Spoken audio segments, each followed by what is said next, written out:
నమస్కారం. రేపటి విశిష్టతను ఇప్పుడు చూద్దాం. రేపు 31వ తారీఖు మే నెల 2025వ సంవత్సరం శనివారం. శ్రీ విశ్వావసు నామ సంవత్సరం ఉత్తరాయణం గ్రీష్మ ఋతువు రోహిణి కార్తె. రేపు జ్యేష్ఠమాస శుక్లపక్ష పంచమి తిథి రాత్రి 8:15 వరకు. తదుపరి షష్ఠి తిథి. పుష్యమి నక్షత్రం రాత్రి 9:07 వరకు. తదుపరి ఆశ్లేష నక్షత్రం. వృద్ధి యోగం ఉదయం 10:44 వరకు. తదుపరి ధ్రువం యోగం. భవకరణం ఉదయం 8:42 వరకు. బాలవకరణం రాత్రి 8:15 వరకు. తదుపరి కౌలవకరణం ఉంటాయి. సూర్యుడు వృషభ రాశి రోహిణి నక్షత్రం 2వ పాదంలో సంచరిస్తున్నాడు. చంద్రుడు కర్కాటక రాశిలో సంచరిస్తాడు. నక్షత్ర వర్జం తెల్లవారుజామున 5:22 నుండి 6:56 వరకు. అమృతకాలం మధ్యాహ్నం 2:49 నుండి సాయంత్రం 4:23 వరకు. హైదరాబాద్ ప్రాంతం వారికి రేపు సూర్యోదయం ఉదయం 5:41 సూర్యాస్తమయం సాయంత్రం 6:47 చంద్రోదయం ఉదయం 9:41 చంద్రాస్తమయం రాత్రి 11:07 అభిజిత్ ముహూర్తం పగలు 11:48 నుండి మధ్యాహ్నం 12:40 వరకు.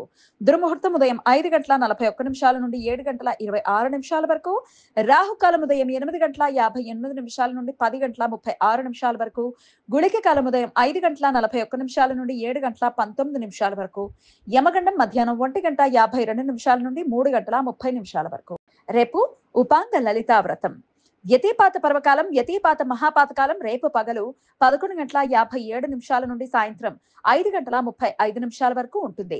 రవిచంద్ర గ్రహాల మధ్య పార్లల్ ఆస్పెక్ట్.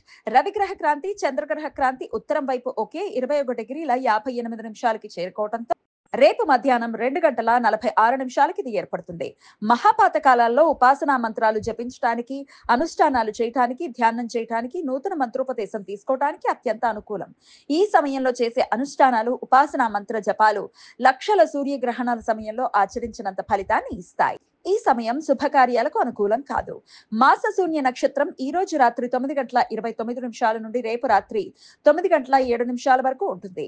జ్యేష్ఠ మాసంలో వచ్చే పుష్యమి, ఉత్తరాషాఢ నక్షత్రాలను మాస శూన్య నక్షత్రాలు అని పిలుస్తారు. ఈ సమయం శుభకార్యాలకు అనుకూలం కాదు. ఈ సమాచారాన్ని మనకందించిన వారు మేడికొండూరు విశ్వనాథ్ ప్రసాద్ గారు. ఆయనకు కృతజ్ఞతలు తెలియజేస్తూ లలితాదేవి స్మరణతో సమస్త సన్మంగళాని భవంతు. నమస్కారం.